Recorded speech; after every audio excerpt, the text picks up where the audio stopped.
Welcome to the Configure Price Quote podcast. My name is Frank Sohn and I'm the founder of No CPQ Consulting. This podcast is 100% focused on Configure Price Quote, also known as CPQ, and will provide you useful insights into this topic. Today, my guest is Brian McCann, the Chief Product Officer of CloudSense. CloudSense is headquartered in the UK and provides CPQ solutions for the telecom, media, and utility industries. Brian has over 30 years of business experience and worked for companies like Motorola, Oracle, and Nokia before he joined CloudSense last year. He lives with his family in Austin, Texas. Welcome, Brian, to the CPQ podcast. Well, thank you, and thank you for the opportunity to visit with you and your audience today, Frank. It's great to be here. I'm very excited to have you, Brian, and I kind of brushed over your 30 years of business experience a little bit, so I would like to start by you telling us a little bit more what you did before you joined CloudSense. Sure, I appreciate that. I think to answer your question, if I go back to my roots, I'm a software engineer by trade. So even to this day, that's kind of the roots of what I do. Over the years, I gained different experiences through the many companies you spoke about, through roles in engineering, product management. I've worked in consulting in the past, operations and sales. So I've had really a well-rounded background across all those different companies you mentioned. And maybe more specifically, looking at some of the last few you mentioned there, at Oracle, we built what's called Oracle Communications from the ground up, starting with the acquisition of Portal Software, where I came from. I was there, an internet billing company, communications billing company. And then we built it up from there, acquired capabilities and took that all down the journey to software as a service and SaaS. And then more recently at Nokia, we established I feel a really strong software business within Nokia, something Nokia wasn't really known for, by moving from legacy applications to a complete cloud native portfolio that also serves telecommunications customers. But overall, I can say that I've had the pleasure of working with a lot of great people, a lot of great companies, and I've had great opportunities to work on some really cool things the last few years. And I'm bringing those experiences to CloudSense now. Yeah, and that absolutely brings up the next question. I mean, so now all the companies I had mentioned are all big, recognizable names. Everyone on the globe knows them, right? So now you're joining CloudSense. Not everyone knows CloudSense. Why did you decide to join CloudSense? It's a completely different career from what you had before, isn't it? Oh, yeah, sure. I mentioned Portal Software before, which was a smaller company, but even that was some 1,000 people. Here at CloudSense, were smaller. But interesting enough, I learned about CloudSense when I was at Nokia. As Chief Product Officer at Nokia Software, we evaluated a number of different CPQ players to partner with in the telecom space because it's becoming so hot there. CPQ, together with things like charging, monetization, billing, and on the other side, kind of order orchestration and order management. CPQ is like that nice control point between those two. So at that point, CloudSense was a clear leader above the rest when we were looking at different partners, in terms of product, delivery success, and the people are great. So I wanted to look at a place where I really liked working with the people. So bottom line is one thing led to another, and I ended up joining CloudSense in August of 21, so just last year. And much like when I joined Oracle and Nokia, what we're really looking to do there is build a great foundation for our company to scale it up through innovation and just great delivery excellence. So that's really the root of it. Yeah, a different company, like you said, Frank, but in terms of size and scale, but definitely has a lot of possibilities. Excellent. Then let me ask you one thing. So you've been working with CPQ then for quite a while, right? So what's the most exciting part of being in the CPQ space for you personally at this time? I think it's first and foremost, even when I joined CloudSense, I wanted to be in a strong and growing market. And with CPQ, I don't see this changing anytime soon. And what's really exciting about it, it's that this is one of those few spaces in software where you can see a capability, a technology that's able to help a company grow, through differentiation, speed, and insights, and all those things on the revenue side of things, as say a primary objective. And then on the other side, you have driving efficiency and cost reduction. as maybe you might call it a secondary objective. But it's not that many types of software out there where you can say, wow, you can be really effective at hitting both the revenue side and that cost and efficiency side and do it very effectively. So that's what really excites me about the space. Plus, the markets we work in as well. Market is super hot. There's no question about it. So, and we talk more about that in a minute. But one question I would like to ask you first is, and I ask that every guest, Brian, is what do you like to do when you don't work? Wow, that's always a tough question because, I work a lot of hours and enjoy doing that with the people. But got to have a life outside of work. And mostly, Frank, I like to run. I like to hike. I moved from Chicago to Austin, and it's a different environment. So there's a lot of things to explore here in Austin. I play guitar, and I hate to admit it, but I also enjoy being a couch potato at times, just watching TV, Netflix, Disney Plus, things like that. And my wife and I also like to travel a lot. Now my 4 kids that I have are mostly on their own, and maybe the unique point about me is I'm a big hockey fan. So I like watching hockey, and my team are the Chicago Blackhawks, and we have a goal of seeing the Blackhawks at a game at every stadium in the U.S. and Canada. And right now we're about halfway through that. So we've seen about 15 different games in different cities. And the interesting thing about that is it takes you trips to cities that you're not always typically going to find tourists as a tourist destination. You know what I mean? Not all the cities are like these hot spots, but it's really cool to go see, different parts of the U.S. and Canada that way. Very cool. And just 2 more follow-ups very quickly. When you run, what kind of distance do you like to run? Oh, wow. Well, I'm typically running 7 miles 3 to 4 times a week.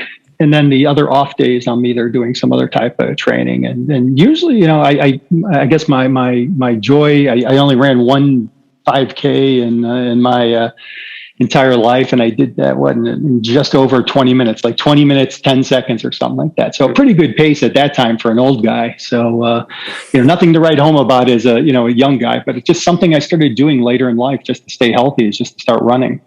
Okay, very cool. And I said I had one more, and that was with the guitar, because I think I had a couple of people who are really into music. They have their own band and stuff like this. Was just wondering, when you play that, is that more for yourself, or you're also playing on the side in a band and stuff like that? It's mostly for myself. I learned when I was young, and then as the years went on, I stopped playing. And then when I got, let's say, later in my career and other things, I picked the guitar back up as just a great way, you may say a thinking tool. Something like many people like the running, right? You run and you go, and gives you an opportunity to open your mind. And, playing the guitar, I get a lot of joy out of it, mostly, for, yes, I want to perfect things, I want to play things, but mostly for myself. But, kind of a reflection kind of thing, and kind of relaxation kind of thing. Got it. So very interesting. Thank you very much for sharing that. That was great to hear. Now let's talk about CloudSense, right? So, and let's maybe start very basic in a couple of sentences to explain what CloudSense, what products and services CloudSense offers. Sure. I think one way I'd look at this, Frank, is that I like to divide it up by like business process and a customer lifecycle. So we span from first idea to product, maybe explore to buy, where the selling process is, the quote to order, and then ultimately a little bit the order to cash. But starting right up front, when you are looking to create a product catalog, so we have product lifecycle management and catalog capabilities, so you can design product constructs, including relevant rules. Once you have a catalog, then it kicks into that sales phase where, core CPQ comes into play, and things such as, guided selling, or we call solution selling. And I think some companies may call visual CPQ, things of that nature, as well as deal optimization.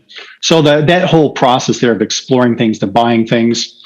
And then on the quote to order, when it comes to not just order and subscription management, but also what it takes to go and in terms of presentation of the quote, negotiation, commercial terms, all those types of things for doc generation, framework agreements, and things of that nature, including signature. And then ultimately, across all of this, including the actual order management, we have a process orchestration that helps to streamline this kind of process end to end as best possible.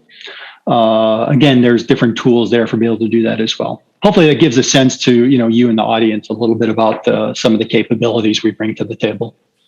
Absolutely. And I think I mentioned already in the introduction that you're focusing on telecom, media, and utility industries. Any other industries that you cover as well?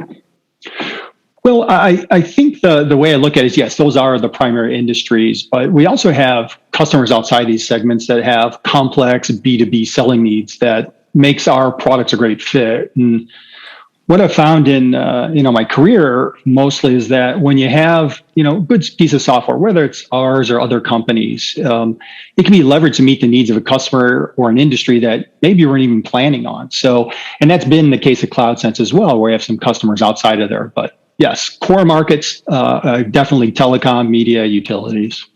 Excellent. And I think CloudSense is a global company, right? So you have customers everywhere. Yes, that's correct. I would say that if you're looking at our primary markets, Europe, the Americas, you look at Asia, Australia, I would say, yes, we want to do more business in other places such as South America, but right now we probably have our strongest business in those first three areas that I mentioned. And over time, as we work more with partners and things of that nature, really build up our partner program, we'll see more exposure and more reach through partners versus just us doing it just directly. Excellent. And what customer size do you typically work with?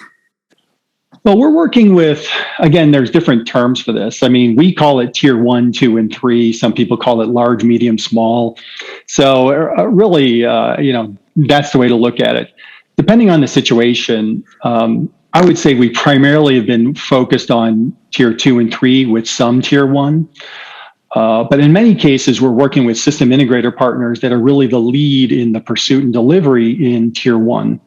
But when we do that, though, we always have CloudSense's experts actively involved because, we don't want to hand the responsibility for a product to a third party. We want to always take ownership with it. And that's what we've always taken pride in. Whether it's us or it's a third party system integrator, we always take ownership for what we do. And, I think that's why businesses have tended to, come to really rely on us for that piece of it. It's something that we feel is a good strength of ours. Got it. And how many employees does CloudSense have at this time? We're at about 350 employees across, different geographies, primary locations in London, Zagreb, for those that don't know, in Croatia, Chennai in India, Dallas and Singapore. So I'm kind of an extension office sitting in Austin, you might say. I guess I'm most closely associated with Dallas. But at the same time, we're also beyond those 350. We're actively and aggressively hiring to meet the demands of our customers and the markets in general. We could talk about before. It's a big growing market, and we're actively looking for more and more people across those various regions. Excellent. And I think over the last 1 to 2 years, right? So there were a number of people who have left the company, a couple of people who have joined, like yourself, the company, right? So tell us, what was the reason for these personal changes and what does it mean for CloudSense and your customers? Yeah, that's an interesting question when I think about it. I joined CloudSense, like I said before, because of the people. And we still have a large number of the people that have been here with the company for quite some time. And we had some new faces like myself and a few others that have come into the company. I think if you look at the people have joined in recent months, it's mainly coming with proven skills in really scaling and growing companies. So going back to the experience at whether it's Nokia, Oracle, or Motorola, or some of these other places. Yes, I've worked in small companies, but mostly worked at taking smaller businesses and making them bigger has been my focus. So that's really the primary reason you see some new faces. We want to take the things that we do very well and bring them to a much larger audience. So for many of our customers, this means, even more keen and stronger focus on enhancing customer engagement programs and more visibility and input into our strategy and roadmaps and tighter alignment with, strategic partners, like I mentioned before. And then just overall, and let's call it, lack of a better word, industrializing our overall delivery and with our customers. So I think it's a lot about scaling and growing the company, Frank. Okay, got it. Then I want to ask one question here also that I see sometimes from customer, and I think it fits in the topic that we discuss now is what did you think of Gartner not including CloudSense in the latest Magic Quadrant report, right? So that was a change. What's your take on that? Yeah, I guess there's different ways that if I was on the outside, I would look at that and I'd say, so what exactly does that mean? And, there might be some concern, but when you look at it, Gartner changes the criteria for inclusion in its Magic Quadrants, fairly regularly. This past year, so that would be what would be for this report. Gartner doubled the number of, let's call it, new logos or new customers that were required to participate. So, unfortunately, while we were in the report, we are in the report in terms of honorable mention. We didn't meet the criteria for that quota of how many new customers you have. So the next natural question would be, why is this? What happened or what happened? So I think as everyone's, fairly painfully aware, we had COVID and to sweep across the world, the globe, the first months of 2020. So we took a look at it, and this predates myself being at the company, but we were looking at different businesses and they were really struggling to adapt to a lot of changes going on. So at that time, really there was a business executive decision to say, look, existing customers must take priority through these extreme conditions. So from that standpoint, the CloudSense team focused on ensuring, that we're delivering projects we promised to our clients, dedicating even more resources and investments on this goal. So I guess one thing we'd be, proud to note that as a result of that strategy, we did succeed in putting more than 50 major projects live in 2020, which is where the report's based primarily on, and we continued that into 2021. So I think in the end, Gartner will continue to regard CloudSense's capabilities as a visionary and that we do have a great software product. And I would urge the audience to speak directly with Gartner in order to hear more about their perspective on CloudSense's capabilities.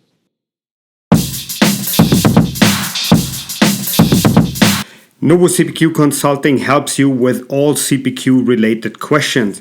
For example, we help customers to find the best CPQ solution for their business, and we help customers analyze their current business process to determine if and where CPQ can help. Here it's important to point out that we are 100% independent and always look out for our customers first. This means for us also that we don't get paid by any CPQ vendor for providing them new customers or for any other services. We are focused on our customers and always provide the best available information to them.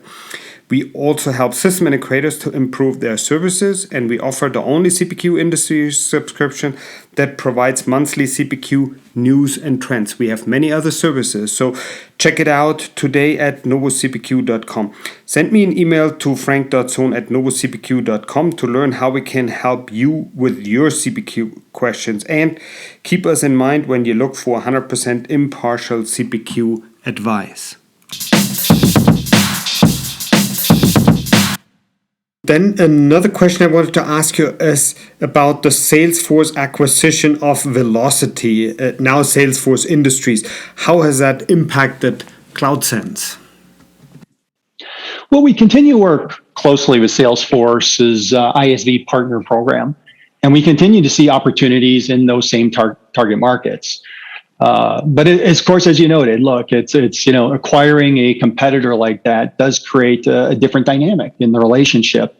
So as such, we've adjusted some of our go-to-market approaches, model, and how we work with Salesforce. It's not the same. It's not as objective in some areas of the company, but we also have to remember that Salesforce Industries, where Vlocity ended up, is a portion of the company. And we can work with the rest of the company in many different ways. And we found it to be, again, very collaborative in terms of looking at new ways and continue to differentiate ourselves. And in the end, what's most important to our customers is that we continue to do that, to see an innovations and see delivery excellence coming from us so that they will choose, CloudSense over, a product that is actually offered by Salesforce. And we feel pretty good about that. And again, we'll continue to look at both ways with Salesforce and outside of Salesforce to be able to expand and drive our differentiation. What do you consider the most interesting growth opportunity for CloudSense and why? I think on that, Frank, I'm going to divide it into really two areas. One is there's really the here and now opportunity in industries we serve, which we're well positioned for. So if we look at the industries we focus on, they're all going through dramatic change. Telecom, it's crazy with everything going on with 5G, IoT, Industry 4.0, edge computing, and really driving a B2B revolution over there. So, we're well suited to tag on and attach onto that and work together with those in the telecom sector. And then over in media, it's all about, if you look at it, the decline of print, but then the rise of digital, especially in places like programmatic advertising. So from that standpoint, we don't have to be this company that's been in media for decades. We come in as a new guy really looking at the digital side of things. And we've had some good success doing that in recent years. So I think in our existing markets, we see, so that's kind of the here and now, maybe the first part. And then there's a future in coming months and years. And I mentioned this before. I'm a strong believer that not just for CloudSense, but I think in the CPQ market in general, when I look at some of the things I've done in my past, even going back to when I first got out of university quite some time ago, I worked on options trading systems in the whole, and at that time they used to call them expert systems, not, it wasn't AI, it wasn't machine learning, but expert systems on options trading. And I was always fascinated by it going way back then. And now if you look at it, really even here in CPQ, there's so much opportunity for finding ways to streamline the sales process or to leverage data to decide what are the products I need to put into my catalog, or how do I streamline my ordering process, and how do I take data from all kinds of places and make recommendations to a salesperson, or if we're talking about B2C, directly to the consumer on, what would be good for them. And while some big companies have done some things in those areas, Amazon and so on, it's not a thing that's, just widespread throughout CPQ land. So I think there's a huge opportunity for the CPQ market to take this on. Excellent. Now, a very important question for every potential customer is who's going to implement the solution. You mentioned a little bit earlier that you also like to take a little bit control of this, but you also work with system integration partners. How is that working, right? So how many implementations you do yourself and how many are done by your system implementation partners? Yeah, it's a great question because when it comes down to it, as I mentioned earlier, we have involvement, I would say, in all of our implementations. We don't want to, let's say, cede responsibility. And no one knows our products better than our people. Now, that said, we do work with system integrators, and typically what I'd call in a hybrid fashion, where we split some of the responsibilities of deploying our product. And many times when we work with, let's say, an integrator like Infosys, who's a great partner with ours, it may be part of a bigger transformation project where CPQ is just one piece of it and they're handling the full umbrella of everything. So they take care of that big giant transformation. They may do some parts of actual CPQ. We always have our best practices we bring to the table, and we work quite well in that kind of hybrid environment that way. And then if you look at it, we also have a lot of customers where they just want CPQ and we do ourselves, or it may be a third party such as an Infosys, but we're always going to have a hand in there. We have you might call it a design authority, so to speak, to work with our partners to make sure that they are learning the latest in our product, they're learning the latest in our best practices and so on, so that anytime we're working with a partner, it feels very much like CloudSense, and that partner are working hand in hand and together, not as two separate entities. Okay. So it's that kind of hybrid model would be very typical. Okay. But the majority of system integrations are really done by your team, but you will be involved in every deal, basically. That's correct. Excellent. Good. Then let's talk a little bit about features and functions, right? So especially about artificial intelligence and machine learning, where you could add data analytics into CPQ and so on, right? So I was just wondering how many requests do you get from customers to do something? So you have the traditional stuff like cross-sell, upsell, obviously, but you could provide many more suggestions here and data analytics to help make decisions, right? So how big of a topic is that really, aside from analyst reports and stuff like that, but when customers ask for it? We're really at, I think, the early stages of really leveraging data and turning data into intelligence, and then turning intelligence into automation. I kind of look at it those three steps. We do get a lot of requests in, let's say, pure data, and we do work with our customers in that sense. And by that, I mean, generation of reports, slicing up data in various ways to see how things are operating, getting basic KPIs and basic reporting analytics. Now, that's good. That does things and provides a certain service to our customers. And I'm sure there's a lot of other CPQ vendors and companies that do that. But the data doesn't necessarily drive immediate or proactive actions. And that's really where that next level comes into play of how do you really move it towards intelligence and things like machine learning. And that is just at that very rudimentary level now. We are doing some work in, for instance, a recommendation engine that we have where we take data from all kinds of information and help provide recommendations, through our software into salespeople to say, here's something that you should suggest for your customer. But we want to take that even further so that it's not just about recommendations for that type of scenario, but how do you actually streamline your process? How do you make recommendations for what should be in your product catalog and all kinds of different things like that? And as you start to plug in third-party capabilities, such as in telecom, you're looking at ecosystems that you may bundle in. There's all kinds of permutations that could come out of really, an intelligent CPQ system. What are the most common challenges your CPQ customers encounter? Because there are a couple of different areas, right? So product configuration, pricing, quoting, all the other additional topics that we mentioned. What are the most common challenges that customers come to CloudSense with to get some support?